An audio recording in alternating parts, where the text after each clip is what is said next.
Hi, this is Vincent, and welcome to Right of Way, a vlog about traffic, transport, and road safety. For today's episode, I thought I'd get off the streets of Metro Manila and go into the studio so that we can step back and look at the city from a wider perspective. Let's take a look at the city, not from ground level through the lens of traffic, transport, and road safety, but from afar through the lens of livability. In my opinion, Metro Manila is not so much to be experienced as it is to be endured. Whereas other cities around the world help facilitate enjoyable and healthy living, Metro Manila seems to get in the way of life.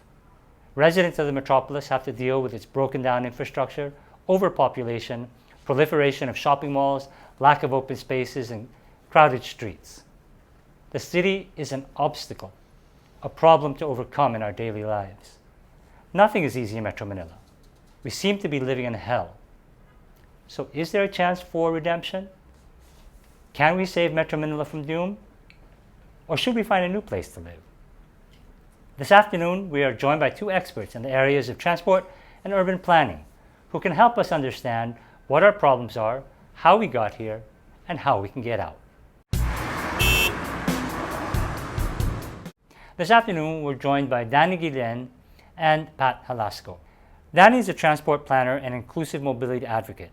She has degrees in sociology and urban and regional planning from the University of the Philippines and a PhD and master's in policy and planning sciences from the University of Tsukuba in Japan.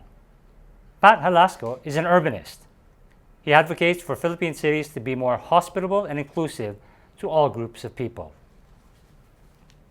Guys, welcome. Thanks for having us. Thank you for inviting us. Thanks for bringing expertise to my discussion because I am not an expert. Let's talk about, so we're talking about livable cities. And from your perspective, what are the characteristics of a livable city? Go ahead. Maybe okay. I have my bias, no? Go. Yeah. Even Of course, with my your bias is, I think a livable city is one where you can move anywhere without constraints. Meaning, you have all the options to go from one place to another. But we have options to go from one place to another here in Metro Manila. Yeah, I get too much, but not very comfortable Okay. also. So at least it's really a mix of good public transport, good pedestrian spaces, and cycling spaces. So really about mobility. It's really about moving, people being able to move about the city without too much hindrance and too much problem. having options. I think at the end of the day, what we need is really options, because you can't force everyone to really cycle every day, right? So at the end of the day, I think, when you wake up, you want to have options. Whether, can I really take public transport? What kind of public transport can I use? Can I cycle? Can I just walk? Right. Can do we have the infrastructure where I can count my steps? Right. And not go to the gym? Ikaw, Pat, as an urbanist, what are the characteristics of a livable city? I think I'd like to start with probably the opposite. Okay. Of a livable city shouldn't be hostile to the residents or people living in that city. Yeah. Like if you look at Metro Manila, for example, the moment that you wake up or the moment that you go to work, it feels like such a burden to go from one place to another in Metro Manila. Like you always have to fend for your life, not just when you're crossing the road or taking public transportation, but in terms of also finding your own niche or being able to support your passions or being able to pursue occupations. But is that true for big cities in general? Because if you think about big cities like London, New York, Tokyo, especially like a city like New York, you kind of also have that feeling that you kind of have to fend for yourself and you're on the lookout. So is that a feature of big cities, or is it really something that's found in cities that aren't livable? Up to an extent, of course. There's no perfect city. But I think the special case for Metro Manila is our OFW population. We have a lot of people, we have a lot of Filipinos living or going abroad, living abroad, mainly because they don't have any opportunities here in Metro Manila. And, of course, again, going back to your question, up to an extent, cities could be hostile, you have to fend for yourself, but not to the extent that you actually have to go away. Right, right. And so, in the introduction, I said that Metro Manila is a city that's endured rather than experienced. I mean, do you agree with that? I mean, is it a hardship to be living in Metro Manila? Personally, I think Metro Manila is something to be experienced. I think you should not avoid Metro Manila. For me, I think that's where the challenge is, and that's where the innovation can also come in, no? So yeah, they always say that, oh, Metro Manila is a terrible place to live in. Yeah, of course, initially we've heard, I think we grew up knowing that, but times are changing somehow, no? Maybe you have all this build somehow happening. Maybe we need to ensure that they really build those things. The correct things, right? The correct things, right? And the one that the community wants. I think that's what we need. I think they should listen also to the people living in Metro Manila. And Pat is right. We have so many OFWs, but you'd be surprised. Many of these OFWs are the one investing in our big condominiums, yeah? Yes. Exactly. I guess just to jump off from that when you talk to OFWs, of course they want to go back home. And one of those opportunities or one of the reasons for them to go back home is they have investments here. They have livelihoods basically. But if you think about it, is their livelihood, the things that they pursue back here, is it commensurate with the things that they've learned or the things that they've been doing abroad? Like, let's say, I know the Philippines has a lot of engineers. Why aren't we, seeing a lot of that here, a lot of engineers going back or taking advantage of that? If you look at port cities like Hong Kong or Singapore, why aren't we like that? We have a lot of seafarers, we have a lot of port engineers working abroad, like working in projects in Dubai or even in Singapore, Hong Kong. If you think about the Philippine diaspora and those that are living abroad and gaining knowledge by either through studies like you both did, but also through work experience, we don't see a huge flow back. I mean, there are people like you who have been brave enough to come back, but maybe there are not enough coming back for us to reach that critical mass, perhaps. And going back to that example of being or engineers, we have, I think geographically speaking, the Philippines is situated in such a perfect place because we're right smack in between Asia. We're like the entrance to Asia and the Western countries. And why?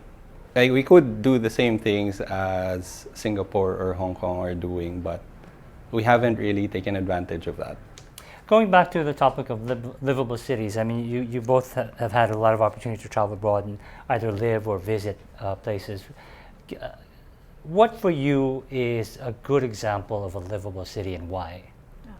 Personally, for me, a livable city is one where there's no distinction between the rich and the poor. I think that's where the issue always comes in, no? There's really big, I think here you really see who's on the gated communities and who's not in the gated communities. So yeah, you're right. I live abroad. I live in Japan for quite a while. And I've never experienced, feeling, oh, this person is rich and this person is not that rich. There's no in between. You just coexist with one another, appreciating what each has to offer. Yeah, how about you, Pat? I agree with Danny. And I guess coming from a perspective of an urban planner or of an urbanist, how does that translate into the built environment? And basically, I think it all boils down also to, in order to bridge that gap between the rich and the poor, as an urban planner or approaching it from an urban planner's perspective, we really have to think about providing enough spaces for these people to pursue whatever it is that they want to pursue, like as what I've mentioned before, creating these spaces for, like, let's say for musicians, for them to be able to practice their craft or for them to be able to thrive, basically to make a living out of it. Because, in the Philippines, if you say that you want to be an artist, they'd say, why are you going to pursue that? It's not a lucrative position. And part of the problem, of course, with that, or part of, at least as an urban planner, how we could help that is really thinking about, in terms of planning the city, what what professions are the people wanting to do here, and how can we better cater to that in terms of the built environment? One of the things that you each said separately, which intrigued me, was a livable city or a great city is empathetic to its people. How does a city, because people don't normally think of cities as organic, as living, but they are. They are. Right? So when you talk about an empathetic city, I mean, what are the characteristics? I mean, how do you describe an empathetic city? Well, what makes a city empathetic? It really, at least for me, because my background is on politics and how that translates into urban planning, it really boils down to having mature, responsive government institutions. At least from my experience in New York, New York is known as a migrant city, melting pot. Since, yeah. And I think one of the reasons why it has thrived as a cultural melting pot is that the local government has ensured that it's able to protect or to cater to the needs of all sorts of people living in that city. And of course, if you think about it, government has enough resources, has enough legal mandate to exercise a lot of things to ensure that living in the city for a person would be safe, would be comfortable. You talk about governance, and if we look at Metro Manila, so let's start shifting our discussion more to Metro Manila. And you have Metro Manila is composed of 17 cities and one municipality, or 16 cities and one municipality. I don't know how you count them. And therefore, you have 16 or 17 different local government units, and nobody's sort of looking over Metro Manila as a metropolitan area. Whereas if you look at New York as a metropolitan area, or Tokyo or London, you have a government structure overseeing that. Is that a problem, do you think? Problem, I'm not sure. Depends on how you view it, I guess. But for me, the problem there is that at least for Metro Manila, there isn't any specific government entity whipping these local government units to fix up, implement your plans properly. That's why actually, I guess there's this term called NIMBY, not in my backyard. And I think that's what's happening with a lot of our local government units here in Metro Manila. Because when you implement a plan, or when you do a comprehensive land use plan, or when you want to plan for Metro Manila, these plans aren't only restricted to your political jurisdictions. The factors that you have to take into account cross boundaries. Right. And of course, that would necessitate local government units to cooperate. Yeah. But of course, here in Metro Manila, Kanya-kanya. yeah, and they have their own concerns. They have their own interests. Like, why would I pay for the repairing of this bridge? It's gonna take out funding from my city. So why don't you pay for it? Those kinds of concerns. Right. And I guess it's hard to implement plans if there's no, I guess, overarching government entity that actually whips them into shape. Yeah, so so what you're pointing to is the need for a higher authority, higher perhaps metropolitan government that can sort of get people to fall in line. I guess 17.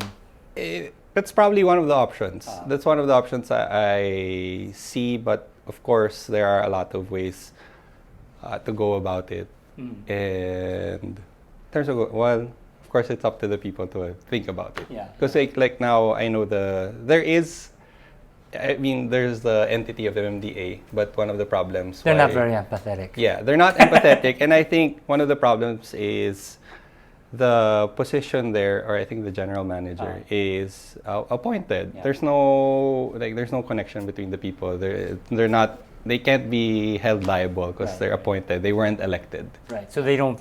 I guess there's a disconnect between their position and the constituents they're meant to serve. Yes. Because they're not elected. Ikaw, Danny, I'd like to take from the governance. So you spoke about governance, but I'll focus on the built environment. Okay. I think we have this issue because we don't have enough housing. Housing that caters for the majority of people working, working here in Metro Manila. You see people traveling, no? They travel quite far. Most of them actually are not living here in Metro Manila. Yeah. Why? Because the housing it's quite far. I mean, the affordable housing. So for instance, here we have issues of, we call it squatters, right? Informal settlers. Informal settlers. Yeah, we always, it's a terminology, you know, because I remember I took a cab one time and he told me that, you know what, ma'am, I live in a squatter area. And I said, what do you mean by squatter area? I don't think you have squatter areas. Yeah, actually, it's not really a squatter area because it's clean, but you know, because we don't belong to the community. And I was a bit surprised. So I think it goes back to how do we provide the housing, enough housing for the constituent. We have problem with transport, so we go back again to the transport because people want to travel, no? Right. We have problems with our MRT. You see, they're carrying so many people. How is that? Because they don't live where they work. Where they work. Right? They can't just cycle to work because maybe that's really too far. Like your relocation sites mostly are in... But then do we even have the space? I mean, Metro Manila is so congested in terms of residential areas and condominiums and housing that can we realistically build more housing? And I guess the counterpart question of that is, do we have the natural resources, the water and all of that, to be able to supply to even a bigger population? Or should we think about maybe moving the population to the periphery and just building the proper transport so that people can easily move in and out of the city? Yes. Well, I think the answer to, well, not really the answer, but because of the statistics, no? We have to check who's really living on all these big condominiums right now. How many people are really living there? You see? Then vis-a-vis the people who's actually working there, you know, would have many family members, household numbers. So I think there's somehow an imbalance. I also think it really has something to do with housing. Like you go to Tokyo, it's 37 million. Yeah, it's people. A dense city, no? Yeah. It's a dense metropolitan area, but you see little small housing, right? Yeah. For all sorts of people. They live there. They travel maybe 5 miles, but not as far or not as long as travel here. I mean, if you think about Tokyo, it's dense. 35 it's dense, but million it's people. clean. It's clean, but you don't. When you're there, you don't feel like it's choking on itself. Yes. You feel the crowdedness. I mean, you go to the subway. Jumping off from your answer and answering your question, I don't think Metro Manila isn't that dense yet in terms of the built environment. Because I remember there was this Harvard, a group of Harvard students who went here who wanted to, or their project was solving housing in one of the slums in Manila. And one of the questions that was brought up was, can we build more housing in Metro Manila? There's no more space.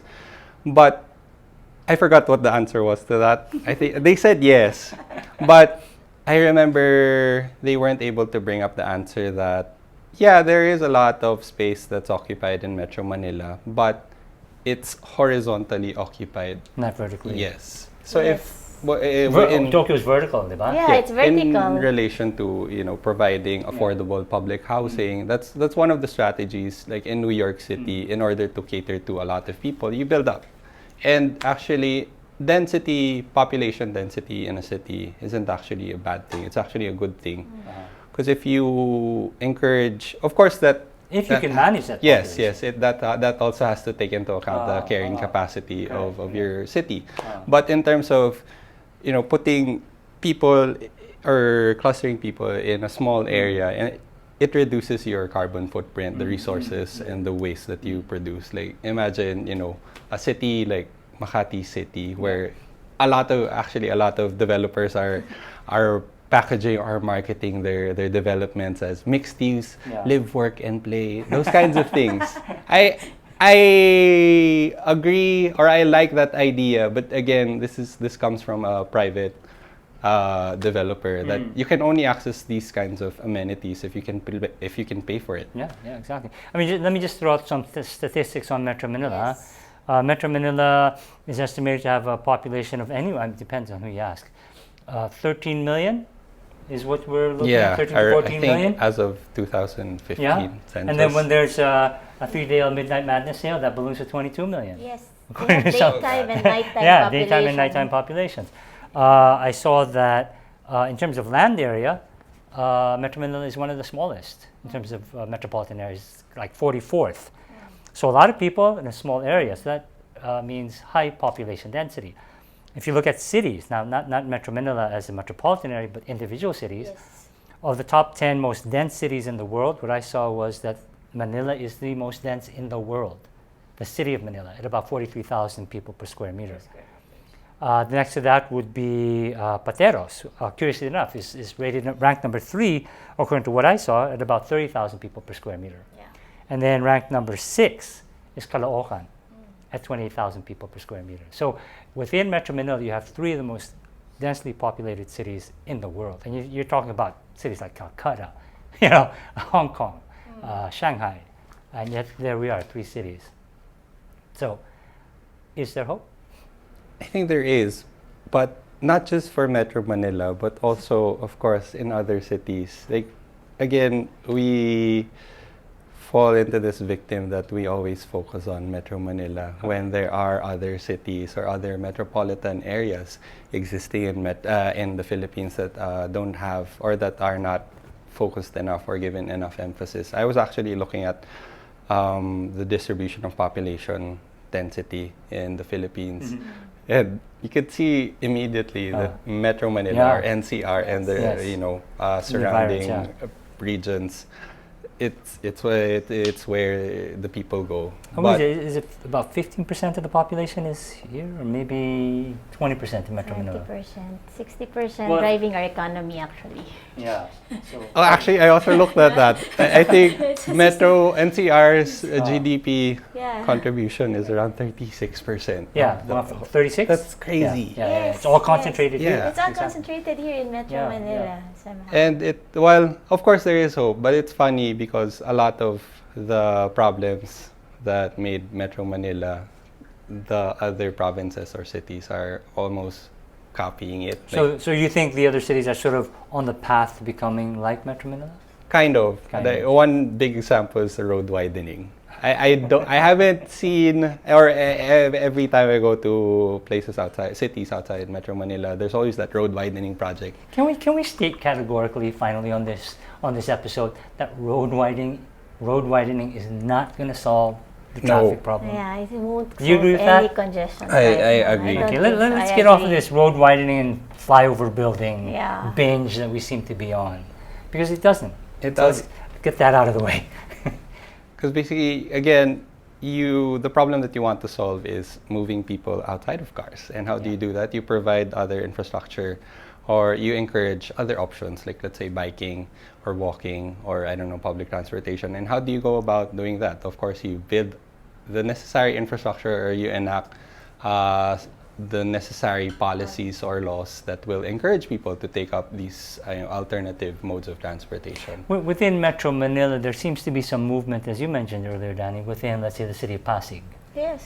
There seems to be some enlightenment within the city government there in terms of trying to implement policies that address mobility. I think they're the first one to have like car-free days. I think that's a good step. That's a soft measure. It's really utilizing the street for people. Yeah. I think every Sunday they go from one street. Emerald Avenue. Yes. And then there's this new They thing keep on developing in growing. Pearl. Yes. In Pearl Drive. Pearl The Drive. community around that area are also trying to sort of That's the push- first time that Yes. it's a community Yes. pushing. So it's Before it's always community-driven. the city. Now it's a community driven. And this is what you were talking about earlier also. Yes. And you also, Pat. It's interesting because, of course, election season is coming up. And I haven't seen any local or national candidate championing transportation or providing sustainable or inclusive transportation. It's a big issue that, of course, almost everyone, not even in Metro Manila, but like outside, they could all relate to it. And I guess in terms of, but I think vlogs like this and shows like this and discussions like this are happening more and more. Yes. And you've been involved in a lot of that. Yes, at least there's this opportunity to also showcase. Because you're right, sometimes we also need to showcase all the positive things happening in our city, no? Pasig, I think, that's why I like Pasig, because we feel the improvement, right? well, it's not perfect. Yeah. There's still traffic, of course. It won't solve the traffic issue, but at least the city is offering their own bus system. I think that's a first, no? I saw Here in that. Metro Yes, Manila, yes. it's a first. So it's a still- first. It's within Pasig. First it started. The irony, I think it started within the CBD, and then they offer it to their constituents in the city hall, if I'm not mistaken. I was like reading about it, and they're trying to improve it. You know, it's like a work in progress. And the city bought the buses, which is a bit unusual, right? And you're talking about how will this play out with with the election coming in.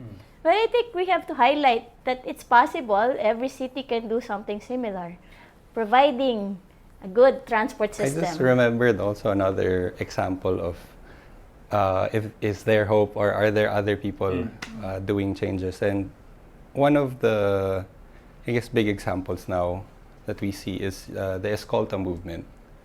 Yes, and it's actually led by citizens.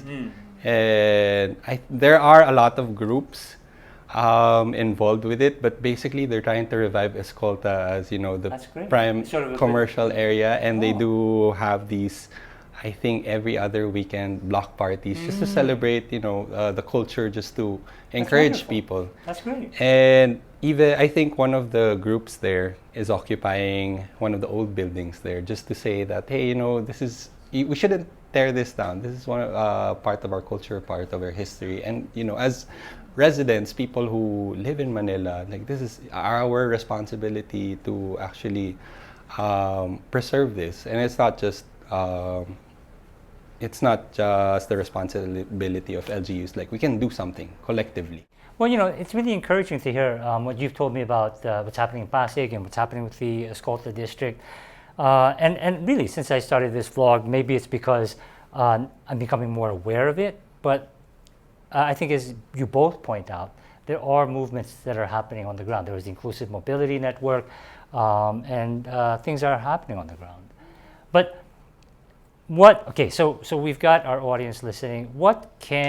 Where are the areas of hope? I mean, just briefly, what are the areas of hope, and what can people do to move us towards a more livable city?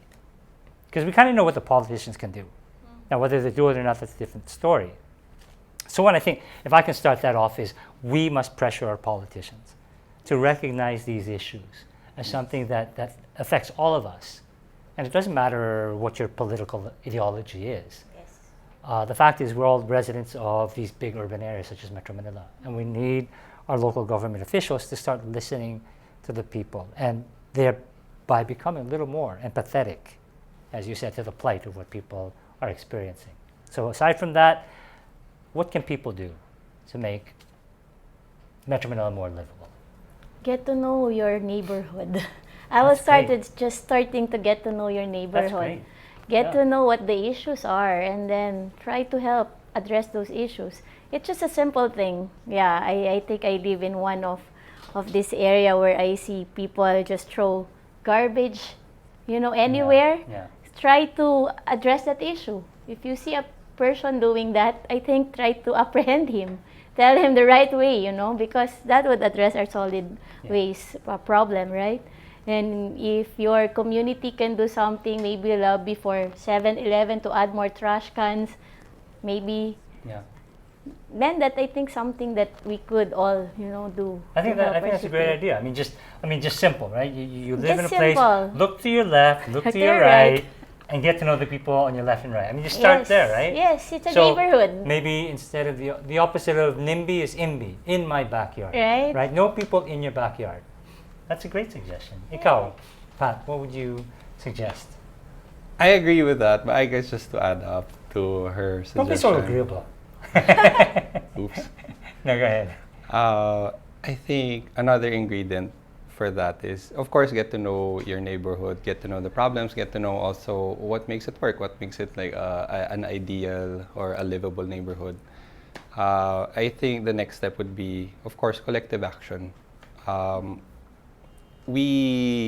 guess from my own observation, Filipinos tend to forget the power of collective action in terms of exerting change, or Especially at the local level. yes, most especially at the local level, and especially now that we get bogged down by a lot of these problems, we don't know what to do. But in terms of, and we do get discouraged, when we see a lot of these negative issues or a lot of things not working in our favor. But we have to remember that the responsibility doesn't fall on one person alone, that we can act together. And one great example that I actually saw just a few hours ago, I guess this is a very touchy issue, but I'm just gonna say it. Yeah. It's that issue about the frat violence in UP, I think Epsilon, Epsilon, and how they're being called out mainly because of misogynist statements, and basically they don't care. And I saw a picture a while ago in UP, because I know that the AS parking lot is their kind of their territory. In terms of, and of course, frats here in the Philippines, they're usually untouchable mainly because of their networks, their power, and whatever. But when I saw the picture that I saw was that UP students occupying that AS parking and protesting, and it really does remind you that we can stick it up to the man or woman and demand for change if we actually group up, realize the problem and collectively demand for a solution. And when I saw that picture, it was a very powerful picture. It reminded me of what happened, like let's say during EDSA, or I guess we could even go back as far as during the Spanish colonial period. That wala ako nun, ha? Oo nga eh. Ako rin. But there were times that we think that things were impossible, that like let's say the reign of Marcoses or the reign of the King of Spain it will be forever. But then a group of people actually demanded change, and I guess we just need to be reminded of that power. And not reminded of the power, but also I think we all, so that, I think the first step towards this is that we all have to feel that we deserve better. And I asked you guys the other night, how do you translate that to Tagalog, and we couldn't. But we all have to have that feeling, that we have to assert our right to deserving better. We cannot accept what we see around us as just being normal and Pwede na. We have to demand more. And I think that's the first step. Then collective action, getting to know your neighbors, building links within the community, and asserting citizen rights and powers. Yes. So I think that's a positive message to end the episode. Yeah, there's hope. There's always hope. Kahit There's always paano, hope. di ba? There's always hope. Okay, well that's. It's I not guess very hopeful, no? I'm very hopeful. That's why I'm doing this vlog. So with that, I'd like to thank both Danny and Pat for taking time out to join us this afternoon and share with our audience not only your expertise, but your own experience, your own personal experience on how we can really address Metro Manila and other urban areas and really make it a livable city, an empathetic city, a city where we can really aspire and pursue our own personal dreams within a community. So thank you very much. Thank you so much. Thank you. Also. A pleasure. Well, that's it. We're at the end of another episode. Again, I'd like to thank both Danny and Pat for joining us this afternoon and sharing with us their expertise.